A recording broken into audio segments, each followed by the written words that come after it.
Very glad for that. Ed Rabinowitz is a communications professor at Lehigh Carbon Community College and the author of 2 nonfiction books.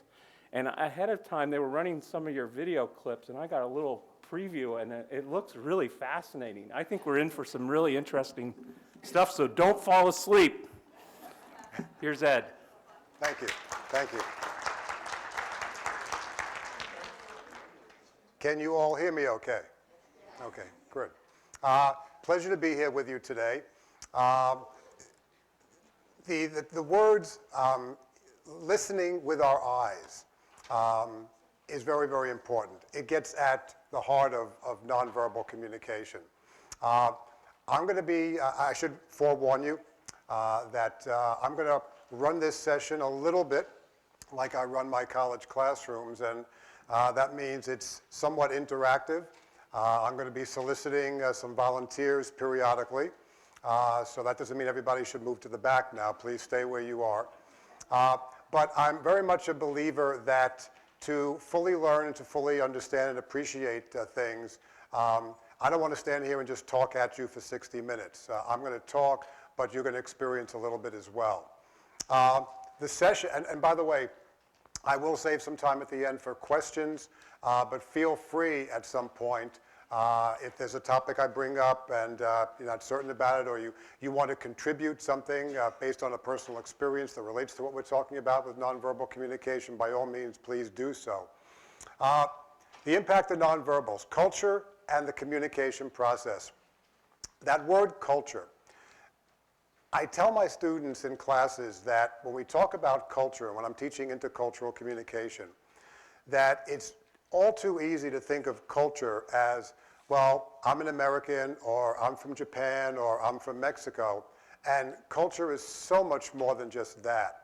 I had my first exposure to culture many, many years ago when I was working for Volkswagen of America, doing public relations for them. And I was moved from my beloved New York City out to Detroit, Michigan.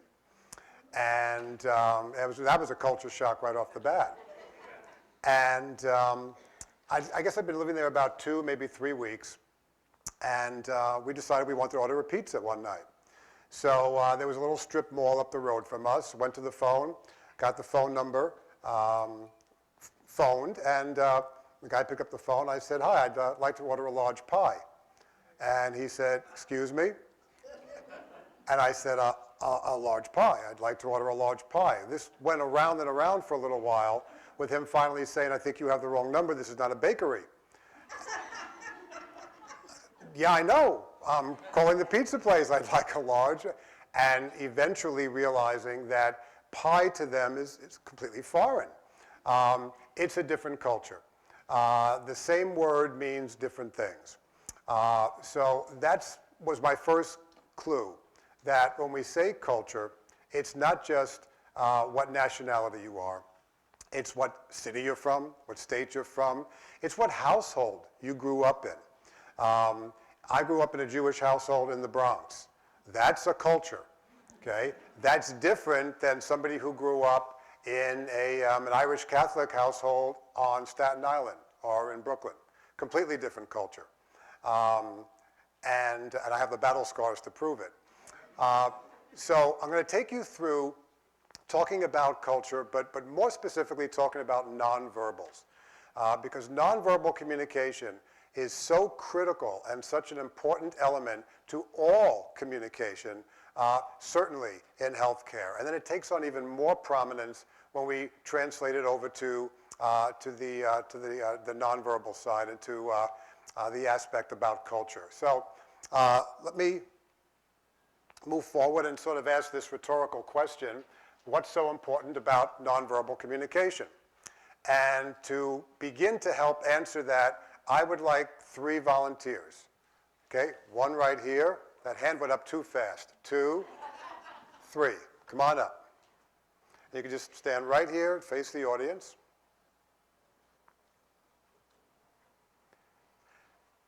Right over here, and right over here. And what I'm going to ask you to do is think about something that has recently happened to you. Pleasant experience, sad experience, funny experience, real short, real brief story that you would like to relate to the audience? I'm going to give you a moment to think about that.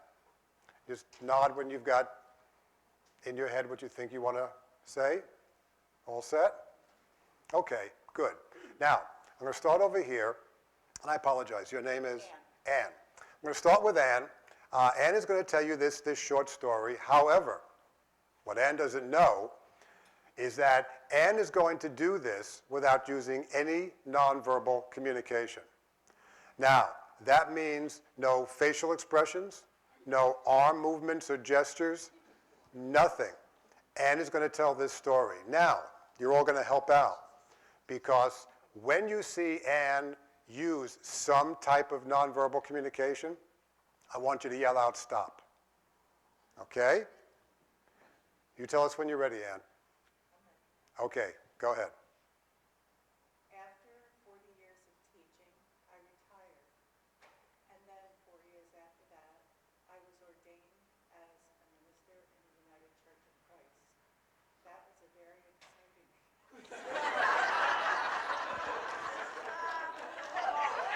Stop.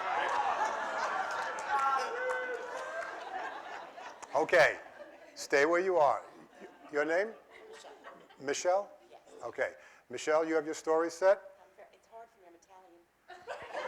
I understand. I'm a New York Jew. I understand. Okay. Same guidelines, though. No nonverbal communication at all. Ready? Okay. Go ahead. I have a 21-year-old son who goes to school in LTRC and also works at McDonald's, and he quit his job because they weren't giving him enough hours. He wanted 40 hours. Good. Very good. Okay. Stay where you are. And your name, please? Marianne. Marianne. Okay. Same guidelines. You ready? Good. I recently had the opportunity in the past few months to have my first 2 books published and also to get a monthly. Okay. Now that you see how difficult it can be, I don't want to leave you frustrated.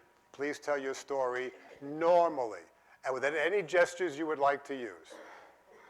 My first retirement was from 40 years of teaching.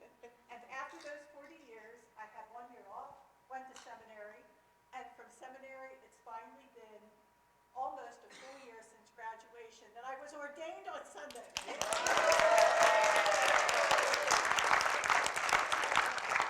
I'm just very frustrated because I have a 21-year-old son who thinks that if he doesn't get enough hours, he should quit his job instead of trying to find another job.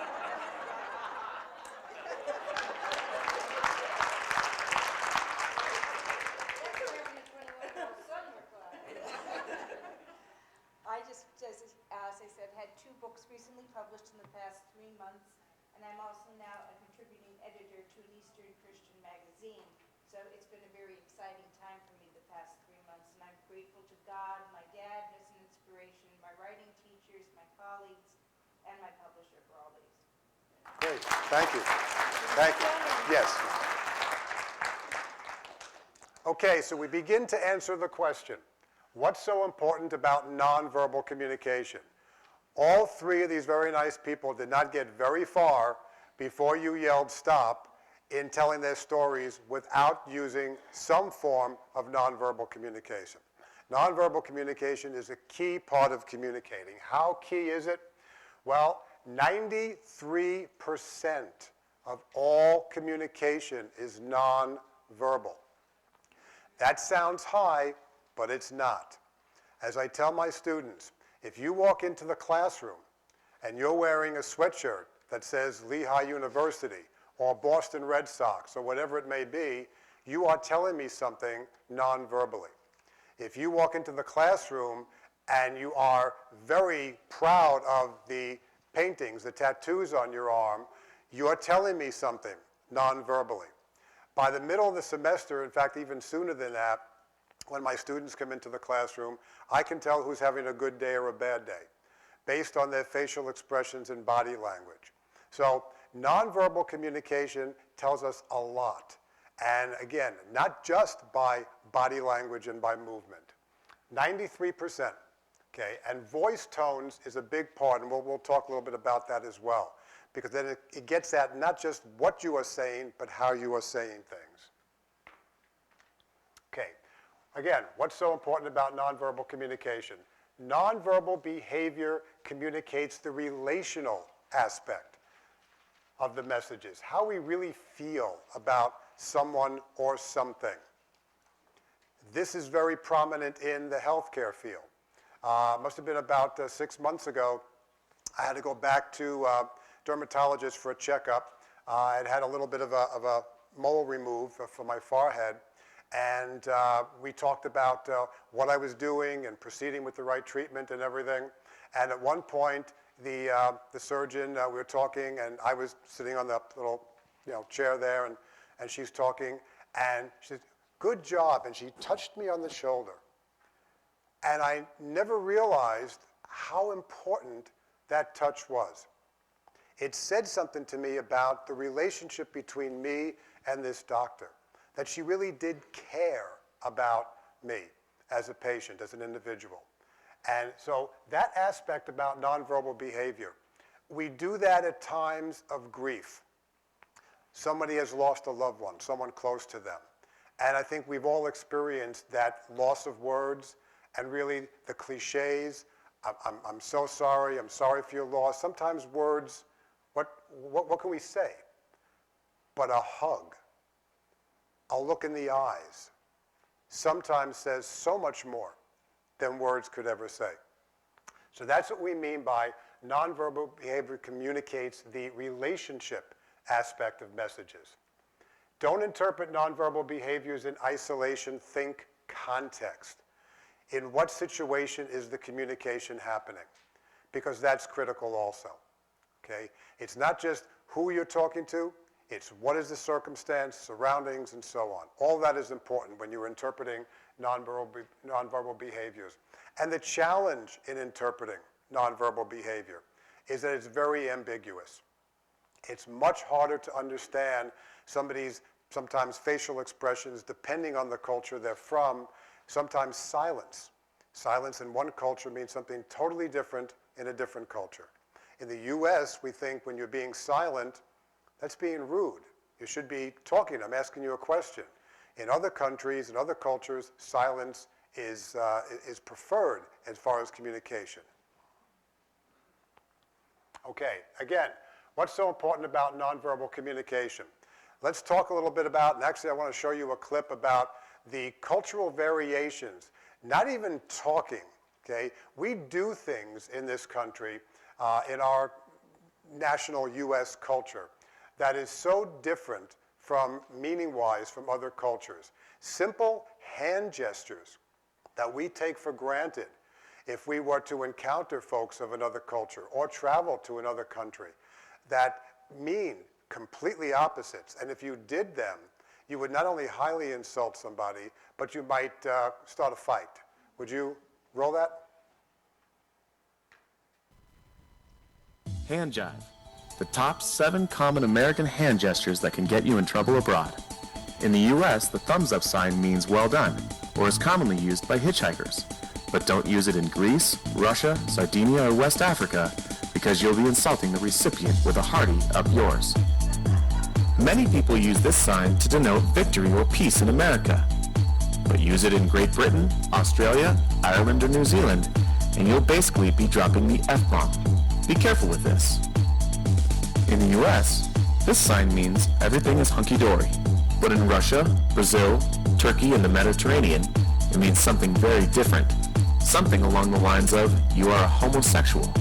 In France and Belgium, it means the recipient is a worthless zero. If you're in Greece, don't tell someone to stop by also holding up your hand, palm out and all 5 fingers at attention. You'd be telling them to go straight to hell. Jenna Bush was televised flashing this symbol in Norway to show her pride for Texas, not realizing that she was inadvertently telling the entire Mediterranean that their spouses were being unfaithful. The sign means cuckold and is popular in Spain, Portugal, Greece, Colombia, Brazil, Albania, and Slovakia. If you go to the Philippines, whatever you do, don't tell someone to come here by curling your finger forward and motioning repeatedly unless you want to get arrested. It's considered to be a gesture befitting only usage on a dog and is punishable with jail time if used on a person. placing both hands out, palms down, fingers outstretched to settle a crowd or to tell people to wait is commonplace in the US. But in Greece, it means eat So be careful using those 7 hand gestures abroad. For more information, please visit www.pimsleurapproach.com, the leaders in audio-based language learning.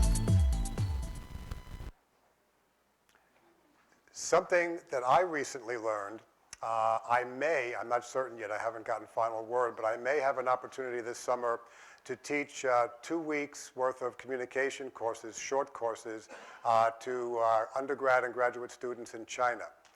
And yeah, I'm like holding my breath because I'm supposed to know by the early part of April, and we know that April's around the corner.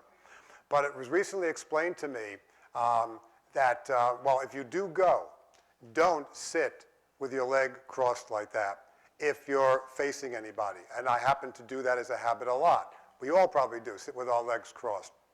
It's a very strong sign of disrespect to show the bottom of your shoe in Asian cultures. So again, things that you would never think about, but non-verbally means something totally different in other cultures. How does that work as far as sign language, though? Well, sign language itself is a language, so that's universal. So it's understood that if,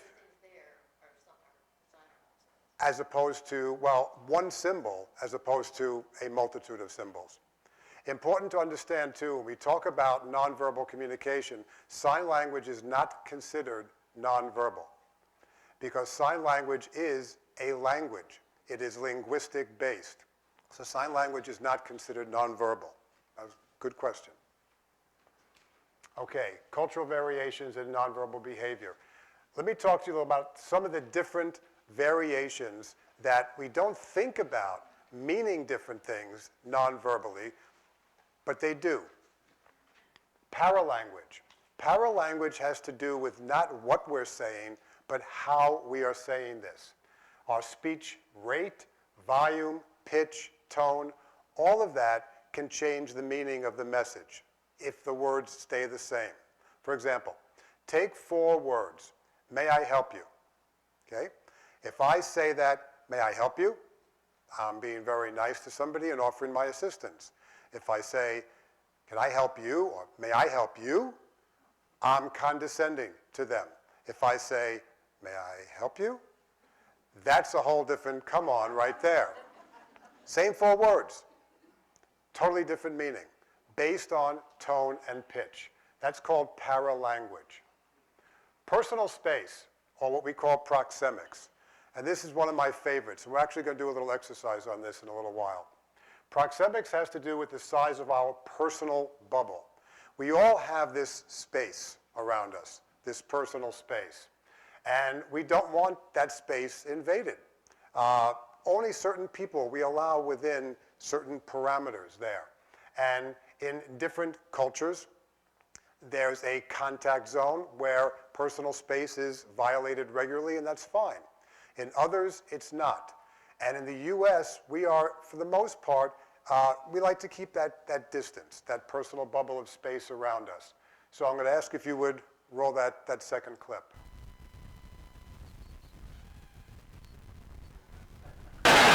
What'll we do? Yeah? It's us. Come on up. Elaine, you don't have a problem with her, do you? We adore Elaine. She wants to say hi. She's with her new boyfriend. What's he like? He's nice, bit of a close talker. A what? You'll see. Well, I really had no idea that you felt this way about the Costanzas. They're exhausting. It's like being in an asylum.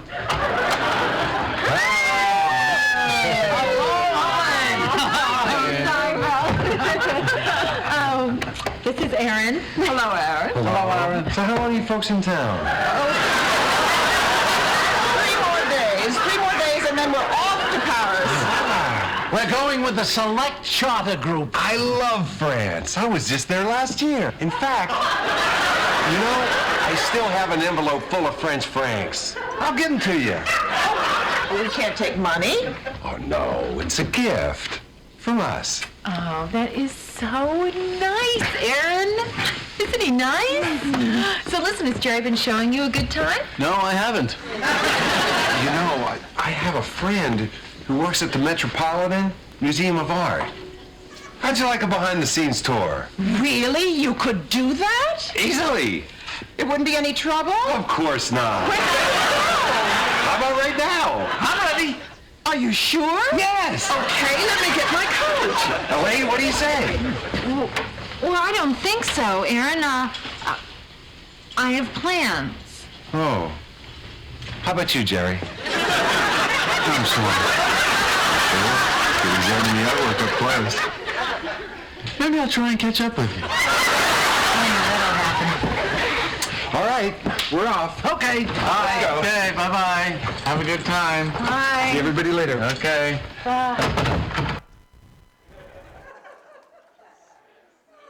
I am still so thankful that reruns of that show are on TV. And it doesn't matter how many times I watch it, I still laugh. And I actually use lots of segments of this in my different types of communication classes because there's so much about interpersonal communication and relationships in his particular shows. Okay, so again, this personal space that we all have. And depending on how close or distant you are to an individual will determine how you let them into that personal space. That speaks volumes. Eye contact. Eye contact, I'll write this word up here for you.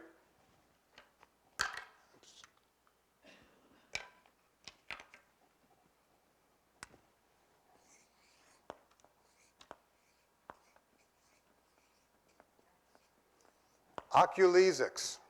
O-C-U-L-E-S-I-C-S. Oculesics is the study of how the eyes communicate. I'm dating myself, but that's okay. If you think back to the 1970s, a group called the Eagles, they're coming to do one of the first concerts at the new arena in Allentown, did a song called Lying Eyes. And what does the chorus say? You can't hide your lying eyes. And it's true. The eyes say so much. So the eyes will tell us sadness, happiness, joy, sorrow, all different things. So oculesics is how we communicate by way of the eye. Shaking hands, totally different nonverbal message that's transmitted. Light and quick in France, firm and brisk in Germany. Another term that I'll jot down up here real fast, has a lot to do with healthcare. And I alluded to it before, is called haptics, H-A-P-T-I-C-S. Haptics is the study of touch. And I felt it when that dermatologist surgeon put her hand on my shoulder and made a connection in that respect. Studies have shown that when physicians have to deliver news to patients, whether it's bad news or good news, that news and the way it's taken and interpreted, the nonverbal aspect by coming in, sitting down with the patient, maybe sitting on the edge of their bed, putting a hand on their arm, and talking with them communicates so much and makes a nonverbal connection that words could probably never do. Now, I caution people, and especially my students, don't run around the campus touching everybody saying, I want to make a connection with you, because that's going to get you in a lot of trouble. But the point being that we need to understand the importance of touch in nonverbal communication and the messages that that can potentially send. Okay, different gestures. We saw some of them on the clip before. There are emblems. These are different categories. Emblems, we wave goodbye. These have meaning in different cultures. Illustrators, like talking with our hands. We had 3 wonderful participants up here before talking with their hands. I talk with my hands. I think if I was tied down like that, I'd go crazy within 5 minutes. Regulators, like turn talking, okay? Regulators guide a conversation with our eyes, with a nod of our head, indicating whose turn it is to talk. All of that is nonverbal. And adapters that are related to managing our emotions, the way we adapt to different situations, to control our emotions in certain circumstances. Those are all nonverbal as well. Cultural space says a lot nonverbally about us to other people. I experienced that when I moved to Michigan. Our home, our physical living space, says a lot about us nonverbally, our social class, our identity. Quite a number of years ago, I'm sorry. When you were talking about touch, you reminded me that this is not just national cultures, but that people who are in AA or in recovery are very huggy people. People who have been sexually or physically abused don't want you to touch them. You have to ask permission. Absolutely. And you remind me, thank you, very good point. Healthcare professionals probably experience this. It's something that I talk about with my teaching colleagues a lot, that we go through with regard to haptics and to touch. At least once a semester, I will be communicating with a student. More often than not, female, but not always. And quite often, a very good student who is having a problem. Something outside of the classroom, something that's going on in their personal lives. We all have lives outside the classroom. And they are communicating to me their frustration. They're opening and telling me what's going on in their lives and why they're having some problems and why they might need a couple of extra days on an assignment. And in the course of sitting in my office and them telling me this, they break down. And what can I do as an instructor? Nothing but sit and listen. The tendency is to want to give them a hug or even just, it'll be okay. I'll work with you, we'll get it done, you'll get through it, everything will be fine. We can't do it because the society that we live in today says, you don't touch. And that's something that, again, that aspect of haptics, it can be very therapeutic. It can convey some very important nonverbal messages, but we have to understand, like was pointed out, who we are interacting with. I would disagree with you. There are things that you can do. You can give her a napkin, you can give her a box of Kleenex, you can say, would you like something from here, which would also indicate a sense of understanding. I do. I always offer. If somebody cries, I'm offering them a tissue or something of that nature, and I can speak, but there's not a whole lot I can do non-verbally. And to some extent, I think that ties our hands. The non-verbal aspect, if you understand the relationship with the student that you're talking to. I'll give you another example. Last May, actually before last May, I had a male student who was thinking about not going to graduation. And I said, why? I mean, you've been here for 2.5 years, you've worked hard, why would you not want to go to graduation? And he said, oh, the cost and this and that and whatever. And I said, I think you're making a mistake. I think you really ought to go. Well, his girlfriend heard that he wasn't going to go, and she said, no, you're going. And I don't care what it costs, you're going. As it turns out, there was no cost because it's part of your tuition that you're paying over the course of the years that you're at the college. So it's free, and the cap and gown is free. You get to keep it. So he goes to graduation. I see him during the ceremony, and he was actually in the first row of students, and I was in the back row of the faculty. So as the faculty are marching out, I gestured to him, I'll see you outside, I'll talk to you outside. He said, okay. I see him outside, he's got his girlfriend, his parents, some other family standing around. I went over to him, and I said, so, congratulations. He shakes my hand, collapses against me, and begins to cry. And I'm standing there like, okay, because this is something that we call emotional contagion, where it's like a virus, it's like a disease, but on a good sense, where the emotion is transmitted from one person to the other. So I put my arm around him, tried to make a little light of the situation and said, are you glad you came to graduation? And all that did was open the dam even more, and he really started to cry. But it was a great moment for this student that had taken 7 classes with me over 2.5 years, and who I felt very close to, and now I communicate with on Facebook, because I won't do that while they're a student. But that aspect of being able to engage in a touch, in a haptics type moment, I think conveyed more between us then in those, I don't know, 20 seconds, 30 seconds, than maybe we had communicated in 2.5 years of being together. So again, I say haptics communicates a lot, but as people pointed out very accurately, you have to balance that with understanding the relational aspect of the communication. Okay, again, cultural space, our home, says a lot about us. How are we doing on time? Okay, good. Says an awful lot about us. A number of years ago, my sister-in-law had been divorced and was selling her home. And she had 2 children at home, a son and a daughter. The son was about 18 at the time, my nephew. And we went over one day, they had the for sale sign out in front, and the grass had to be 1.5 feet, almost 2 feet high. And I turned to my wife and I said, they're never going to sell the place like this. Anybody with a brain is going to drive up, see that, and say, well, if they let the lawn go, what are they doing to the inside? And that wasn't the case. It was actually well taken care of, but perception is reality. So home and the way we keep our living space says a lot about us non-verbally.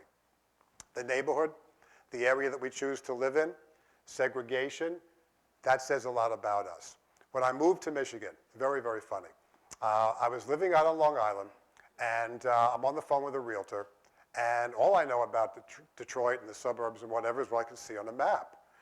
And so I'm picking out places based on, proximity to the office where I'd be working. And I mentioned one particular town, and the realtor says, well, yeah, but you'll be about 30 miles from the nearest synagogue. Okay, and? Well, I just want you to know you're going to be 30 miles from the nearest synagogue. So that aspect of neighborhood plays a big role in nonverbal communication, what it says about us in terms of what's important to us. Regionalism, loyalty to our country, to an area, flying the flag, cyberspace, our profile photo on Facebook. Facebook members here? Anybody? Okay. See, and that's why the younger people are getting off of Facebook, because all of us old farts are on Facebook, and they don't like that anymore, so they want to get off of Facebook. But the profile photo we put on there, the photo we choose to show of ourselves to the world, basically, is saying a lot about us, non-verbally. Or maybe not saying a lot about us, depending on how honest you are with the photograph that you put up there. Okay, so what's so important about nonverbal communication? We started to answer that earlier on. Want to continue along that line, and I'm going to ask for some volunteers. Not so much one person from every table, but if we could, let's see. Could we get one person from this table and one person from this table? You guys decide. I don't want to be the villain here. Perhaps one person from this table and one person from this table. And then one person maybe from that table back over there and this table over here, or a table nearby.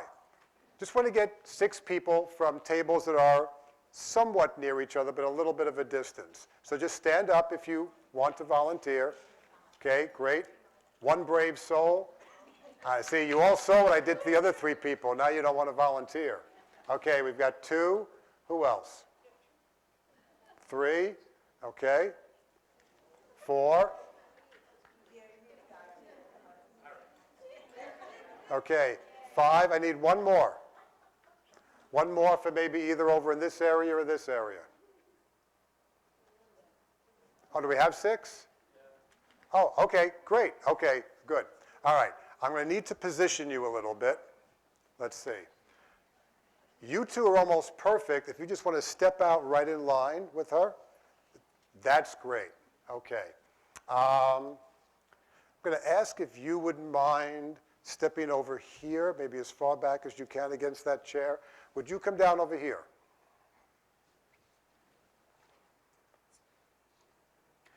And try to stay in line with him, but step about as far back as you can. Okay, that'll work. And in the back, let's have, I know I'm probably killing everything with the television cameras there. If you would, this would be good. If you would step over here, and if you would mind coming up, and back up. There you go, perfect. Come on over here. And that's good. Okay, so these are your partners. So I'm going to ask you to face your partner. And what I'm going to ask you to do for about a minute is to talk to your partner, okay? And if you could back up just a little bit, maybe you two just a little bit. Great, perfect. I want you to talk to your partner for a minute. You can say anything that you want. Doesn't matter what the topic is, okay? You can, mutual conversation. And what I want the rest of you to do is just watch, observe. You're going to see changes happen as we go through this exercise, okay? And then we'll talk about it as a group as well as with the participants, okay? So for about 1 minute, go ahead and talk to each other.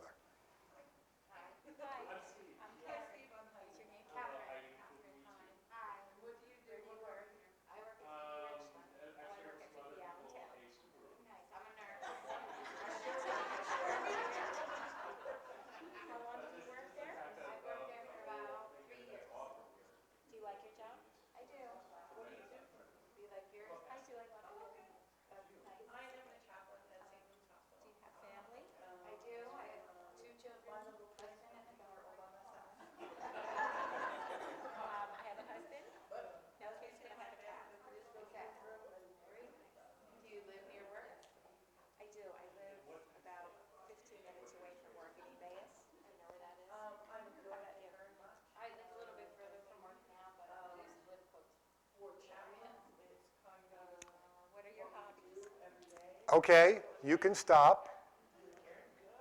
Now, what I'd like you to do is to take a good-sized step towards each other. Just one good-sized step. Maybe a little bit, just a drop more. And also maybe just a little bit more in the back. No, you guys were good. In the back, just, good, perfect. Okay, same guidelines. For 1 minute, everybody else observe, talk to each other about anything you want.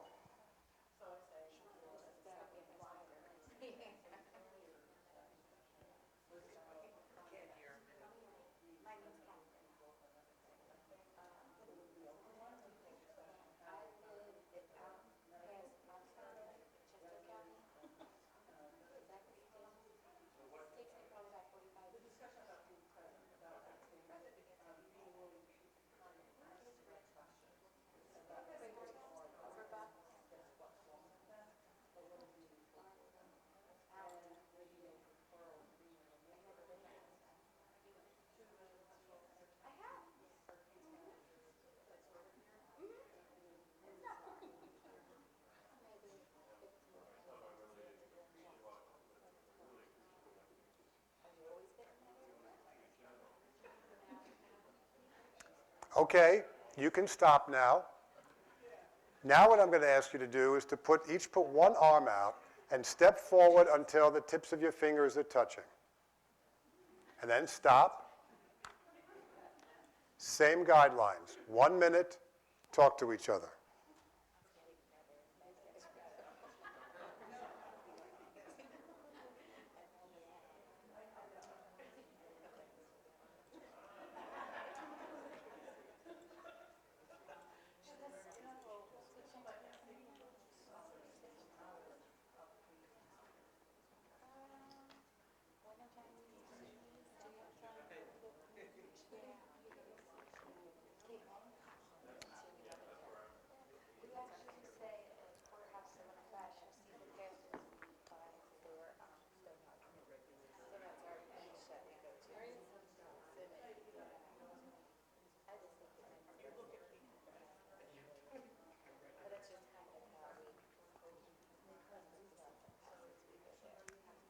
Okay, you can stop at this point.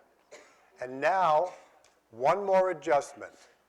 I'm going to ask you to step forward until the tips of your shoes are touching.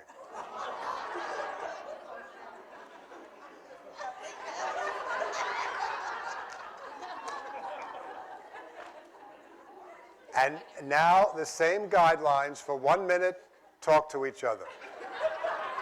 While the rest of you observe.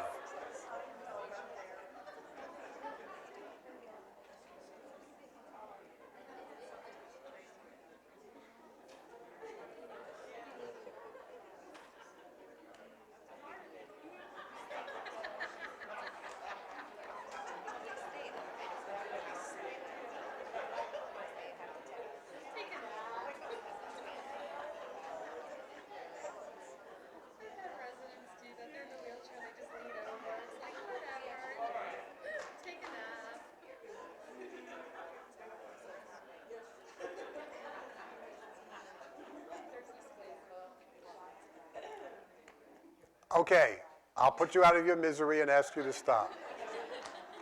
Okay, thank you.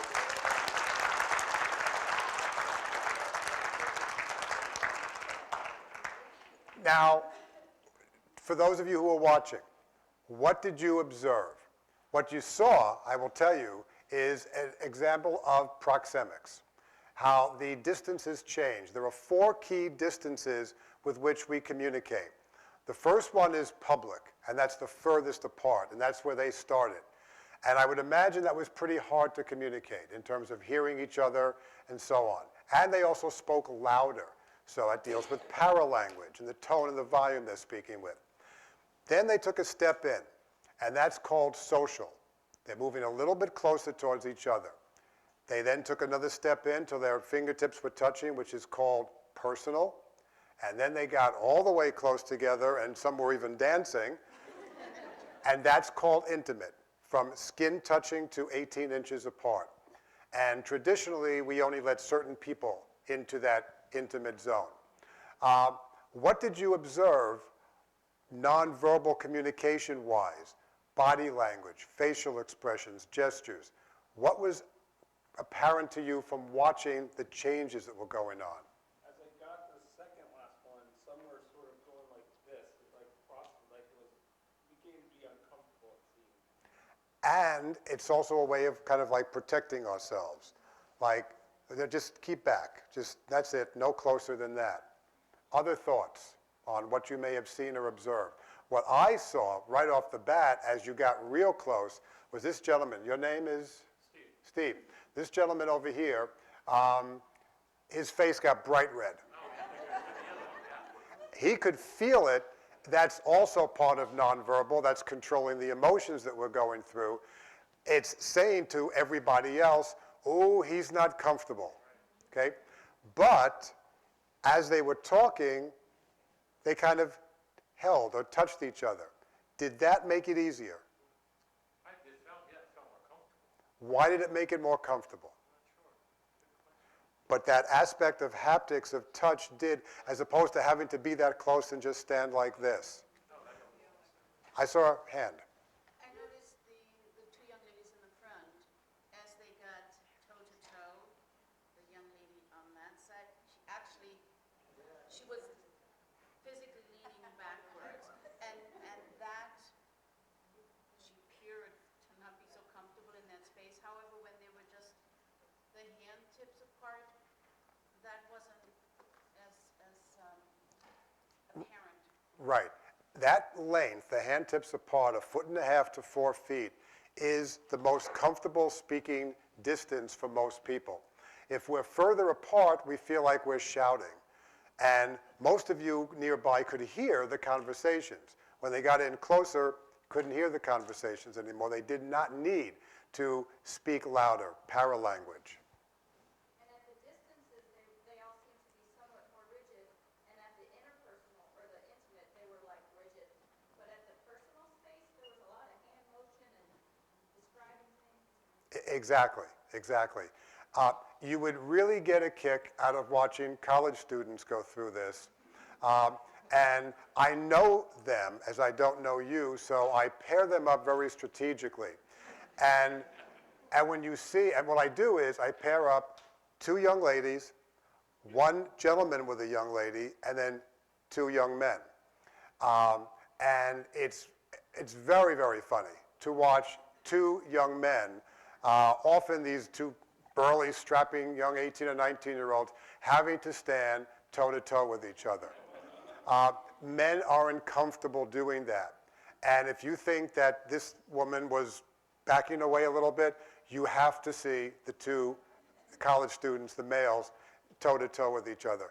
There is no eye contact at all. And forget about leaning back, they lean to the side. Anything they can do to get away from facing each other. The two women, the two young ladies, invariably make better eye contact. Discomfort at first, but they make better eye contact.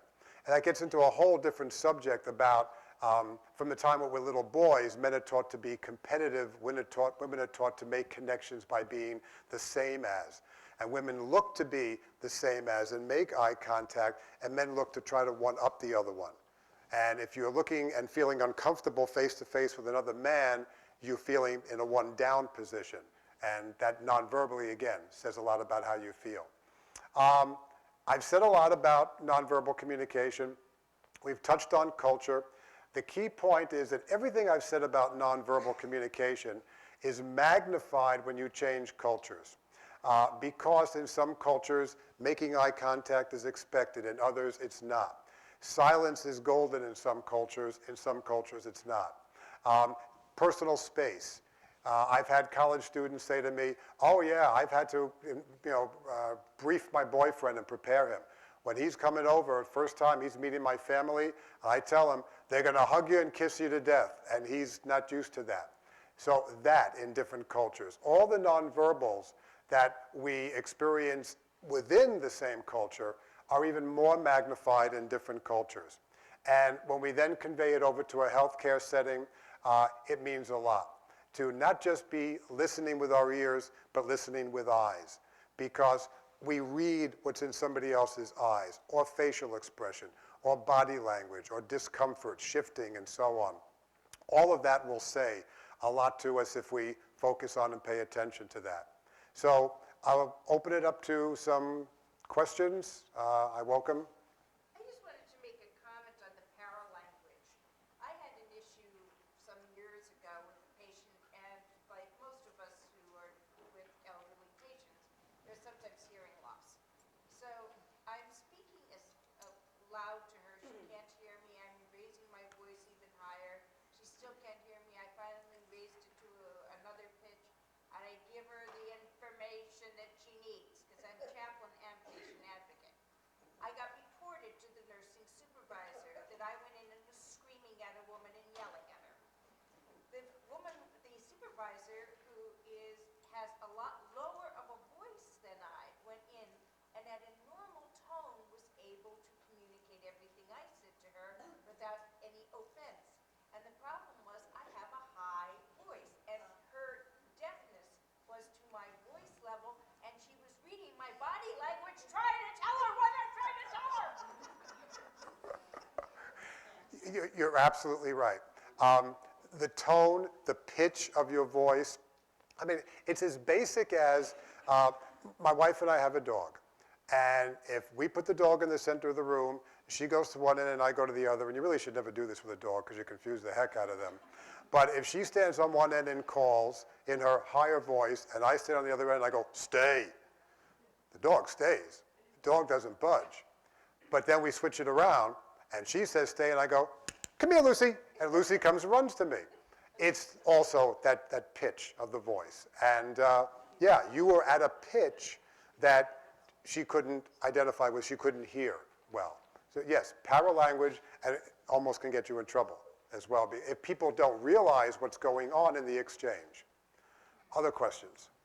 Recently, I've heard of some research around language in young women, teens through early 30s, who are at the end of all of their sentences raising their voices, and the inflection is up, and the analysis, and I know nothing about this, but I'm, as a rabid feminist, concerned by it, that it really suggests in workplaces and elsewhere that there's some sort of timidity or lack of assertiveness and self-esteem and comfort in making the statement. And so it sounds as though it's very tentative. Yes. Do you know anything more than that? Because I don't even I don't know any relation to studies that may have been done in that area, but you're absolutely right. That raised inflection at the end gives a questioning tone. And it's almost as though, even if you're making a statement about something, yes, it sounds like you're still questioning that statement and waiting for the approval. So being aware of how you are pronunciating, enunciating, and the way you are ending your sentences, yes. Again, I'm not aware of any studies like that, but you're 100% right. That gives a questioning tone at the end, doubt in yourself as to if even what you're saying is accurate.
Keep going.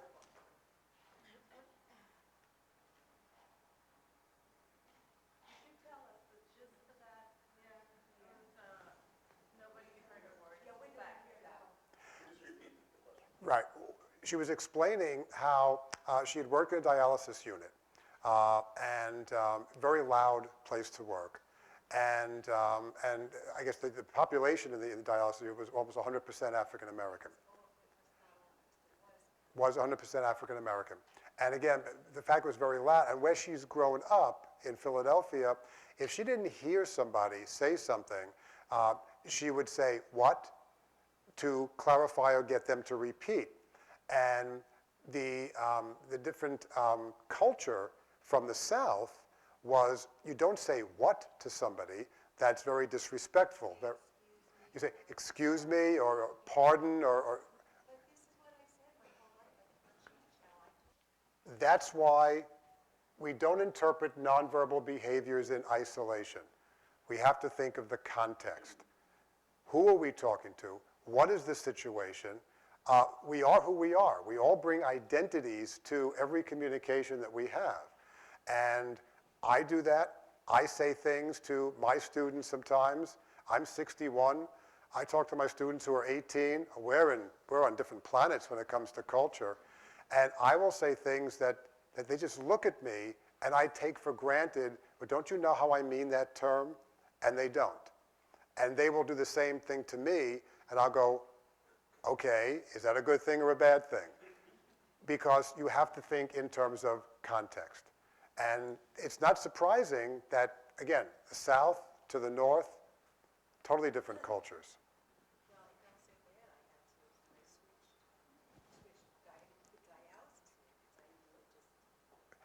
Habits are so ingrained in us to now consciously think about changing the way you speak.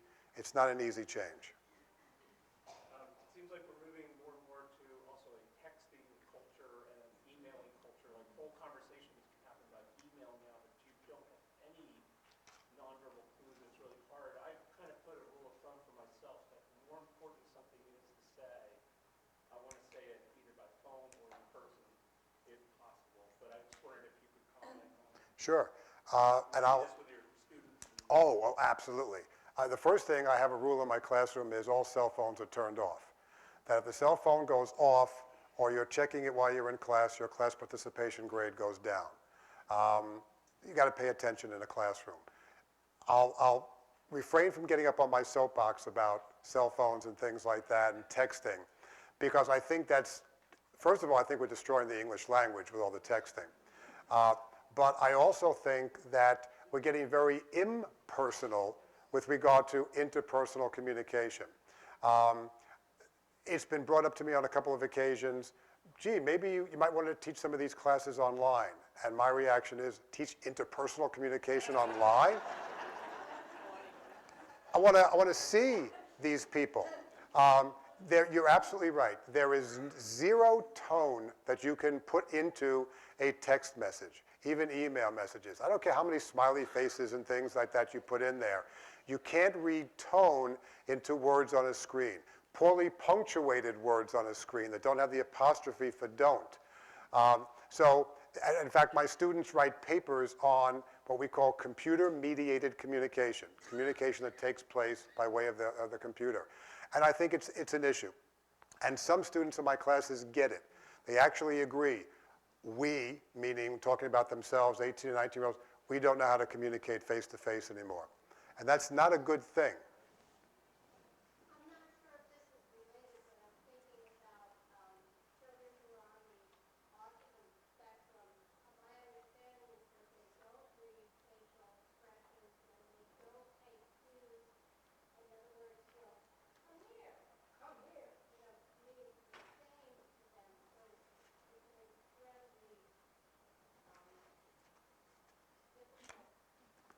And I know where you're coming from. I have students over time in my classes, students with autism, with different types of autism. And for many of them, we make accommodations. The same types of PowerPoint slides I have here that I might use in a classroom, I will give to them to help get at certain things that I may be covering in a class that they won't understand because of the verbal aspect. So you do need to make accommodations in that respect. You need to know who you're communicating with. I mean, that's always the key. Just a quick question related to the speaking to someone who has a hearing impairment. Is it better to speak in a lower tone, or does it depend on the individual? It's always going to depend on the individual. There are some individuals that are going to be very good at reading lips, and you won't have to change tone at all. It's just as long as you're facing them and they're facing you, they can read the lips and they'll pick up on that. All communication is unique, and keep in mind, one thing to leave you with. Every piece of communication has two dimensions. The content, what we're saying, but the relational aspect. So you have to understand who you are communicating with. That's really important. Thank you all very much. Thank you. Thank you. Wonderful.